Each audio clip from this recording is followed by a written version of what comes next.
حج کے بعد ابھی تک طواف الوداع نہیں کیا، اب مجھے مکہ سے ریاض جانا ہے، تو جب جائیں طواف الوداع کرنا۔ طواف الوداع کا معنی یہی ہوتا ہے کہ جب جانا ہو کرو، یہ تھوڑا ہے کہ پہلے کر کے رکھ لو۔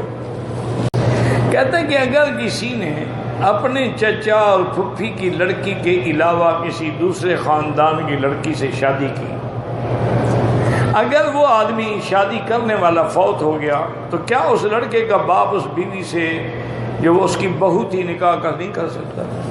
اس کی بہو تھی، جب اس کے بیٹے کی بیوی ہے اس سے نکاح کرے گا؟ عجیب بات نہیں۔ عورت اپنی عزت بچانے کے لیے خودکشی کر سکتی ہے، وہ تو خودکشی تو اس سے بھی بڑا گناہ ہے، وہ تو زنا سے بھی بڑا گناہ ہے۔ جادو ٹونا کرنے والے کا کیا انجام ہوگا؟ اللہ کی طرف سے تو دنیا و آخرت میں عذاب ہوگا۔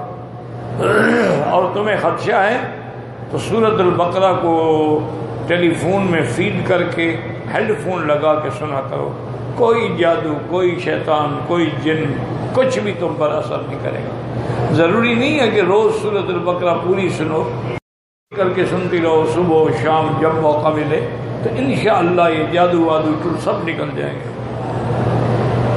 اگر قرآن کا حافظ قرآن بھول جائے تو یہ گناہ کبیرہ، سب سے پہلے تو وہ توبہ کرے، اس کے بعد کرتا رہے، تھوڑا تھوڑا لگا رہے، یاد ہو یا نہ۔ لا شریک لا، جس کا کوئی شریک نہیں، نہ ذات میں، نہ صفات میں، نہ افعال میں۔